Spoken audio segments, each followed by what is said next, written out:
राजनीति, आंदोलन, किसान, करप्शन, गरीबी, इन सभी मुद्दों पर आवाज उठाएगा अब तक न्यूज इंडिया। सत्ता के आगे जब भी सवाल कमजोर पड़ने लग जाए तो सवाल उठाने पड़ते हैं। बोल के लफ्ज आजाद है तेरे, बोल के सच जिंदा है अब तक। नाजरीन, इस्तकबाल है आप सभी का अब तक न्यूज इंडिया पर। मैं जाबिर शाह। SIR को लेकर, मैपिंग को लेकर आज पूरे शहर भर में नहीं, महाराष्ट्र भर में लोग इस तरफ से उस तरफ परेशान हाल घूम रहे हैं। तो वहीं ऐसे हालात में कुछ सेंटर है जो ईमानदारी से लगे हुए हैं, मेहनत कर रहे हैं, काम कर रहे हैं, लोगों की खिदमत कर रहे हैं। लेकिन कुछ लोग आज भी ऐसे हैं जिन्होंने हेल्पलाइन सेंटर तो खोल रखा है, लेकिन वहां से लोगों की रहनुमाई उस तरीके से नहीं हो पा रही जिस तरीके से होना चाहिए था। तो वहीं वार्ड नंबर 8 में आज देखने को मिल रहा है कि अंसारी निहाल हाजी जो इस्लाम पार्टी के कॉर्पोरेटर है और हाउस लीडर है, जहां पर उन्होंने 8 नंबर वार्ड में सबसे बड़ा हेल्पलाइन सेंटर बना रखा है। बिल्कुल उस तरीके से जिस तरीके से इलेक्शनों में पंडाल लगाकर स्लिप ढूंढने का काम किया जाता है, बिल्कुल उसी तरीके से पंडाल लगाकर लोगों के वोट का मैपिंग करने का काम अंसारी निहाल हाजी की ऑफिस से जंगी पैमाने पर जारी है। अगर ये कहा जाए कि वार्ड नंबर 8 का सबसे बड़ा हेल्पलाइन सेंटर अंसारी निहाल हाजी का है तो ये बात झूठ नहीं होगी। वार्ड नंबर 8 की आवाम खुद देख रही है, समझ रही है कि कहां सबसे ज्यादा हो रहा है आवाम का काम। आइए जानते हैं क्या कहा अंसारी निहाल हाजी ने। अभी मैं आपके चैनल के माध्यम से बोलना चाहूँगा कि मैपिंग का काम, समझ लो कि ईद की छुट्टियों में लोग मसरूफ़ थे, लोगों को पता ही नहीं था कि मैपिंग क्या है। लेकिन हमने शेख आसिफ साहब की सरपरस्ती में प्रांत और तहसील से बात की है, तो वहाँ जाने के बाद हम लोग को पता चला कि 31 मार्च तक आपको टाइम है, ऐसा उन्होंने बोला। और जैसी गाइडलाइन इलेक्शन कमिश्नर की हमको आएगी वैसी हम गाइडलाइन BLO को और आवाम को देंगे। लेकिन फिलहाल अभी हमको 31 मार्च तक का टाइम दिया गया है, हो सकता टाइम बढ़े, ऐसा उन्होंने हमसे कहा। लेकिन हमको टाइम बढ़े नहीं बढ़े उसके भरोसे नहीं रहना। जितना हो सके पूरे मालेगांव शहर की आवाम को बोलना चाहूँगा मैं, और मालेगांव में जितने भी इस्लाम पार्टी के कॉर्पोरेटर हजरात है, सोशल फील्ड पे काम करने वाले हजरात है, वो आवाम की मदद करें। आवाम को आज देखो हर तरफ एकदम गहमा गहमी का माहौल है, आवाम परेशान है।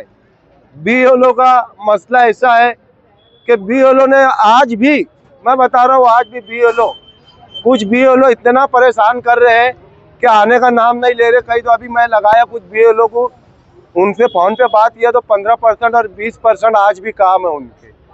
तो ऐसे BLO को मैं बोलना चाहूँगा कि उनकी कंप्लेन लेकर प्रांत ऑफिसर के पास जाए, तहसीलदार के पास जाए जो BLO काम नहीं कर रहे, और उनको नोटिस इशू करवाओ, काम बैठ के करो।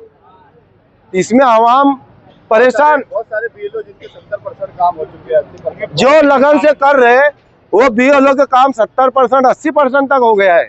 जो दिल से कर रहे, जो कौम की खिदमत करना चाहते उन लोगों का हो गया है। लेकिन कुछ BLO, मैं बोल रहा हूँ ना कि कुछ BLO है ना, जानबूझकर, एकदम जानबूझकर आवाम को परेशान करने का काम कर रहे हैं। और जितने BLO है उनकी पूरी लिस्ट तो बन रही है। अगर उनकी वजह से आवाम का अगर कोई नुकसान होता है और आवाम का मैपिंग नहीं होता है, उसके बाद आवाम को अगर कोई तकलीफ आती है तो हम जो BLO की लिस्ट तो बना रहे हैं, ऐसे BLO के खिलाफ हम कार्रवाई करेंगे, चाहे वो मानपा से हो, चाहे वो प्राइवेट शिक्षण मंडल से हो। हम ऐसे BLO के खिलाफ कार्रवाई करेंगे जो आवाम का साथ नहीं दे रहे, आवाम की पगार लेते, आवाम की पगार खाते, और आवाम का कुछ BLO साथ नहीं दे रहे। मालेगांव शहर में बहुत सारे सेंटरों का इब्तिदा हुआ, बहुत सारे लोगों ने अपने अपने तौर पर कामकाज शुरू किए, लेकिन देखने में ये आ रहा है कि इब्तिदा तो हो गए, लेकिन बहुत सारी जगहों पर अभी भी उस पैमाने पर काम नहीं हो रहा जिस पैमाने पर होना चाहिए।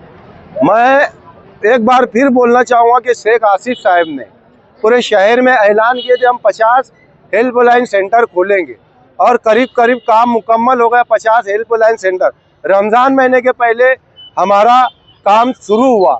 यहाँ से हमने 2002 की यादी देने का काम शुरू किया, 2002 की यादी यहाँ से लोगों ने लेके गए। अब जब 12 रोजे को बता रहे, BLO का ऐसा बोलना है कि 12 रोजे को हमको ट्रेनिंग दी गई है, ये मैपिंग की लॉगिंग हमको 12 रोजे को दी गई है। रमज़ान महीना था, मेरे को तो इसमें सरकार की कोई पॉलिसी लगती है कि ऐसे मुबारक महीने में जहाँ मुसलमान लोग रोज़ा रखते हैं, इबादत में मसरूफ़ रहते हैं, ऐसे टाइम पे लॉगिंग करना और ऐसे टाइम पे ऐलान करना, तो आवाम ने ना इसको जागरूक होना चाहिए और होशियार रहना चाहिए। हो सकता कोई पॉलिसी हो सरकार की, जैसे बिहार में हुई, MP में हुई, 70 लाख वोट वहाँ कट गई, MP में कट गई, तो महाराष्ट्र में भी मुस्लिम वोट कटने का अंदेशा है। तो मैं यही चाहूँगा, जिनको हेल्पलाइन सेंटर खोले हैं हमने शेख आसिफ साहब की सरपरस्ती में, इस्लाम पार्टी के जिम्मेदारों की सरपरस्ती में, तो मैं उन जिम्मेदारों को बोलना चाहूँगा जिन्होंने हेल्पलाइन सेंटर खोले हैं, वो खुलूस दिल से काम करे आवाम का। आज हम लोग कई हेल्प सेंटर पे देख रहे होगे आप, यहाँ भी हमारे बच्चे भी लगे हुए हैं, यहाँ पर भाई लोग भी लगे हुए हैं, जब आवाम का काम कर रहे हैं बैठ के। तो ये जब तक भी ये मैपिंग की तारीख है, उस टाइम तक आवाम का काम खुलूस दिल से करो, इसका अजर अपनों को अल्लाह देने वाला है। बस यही मैं लोगों से बोलना चाहूँगा।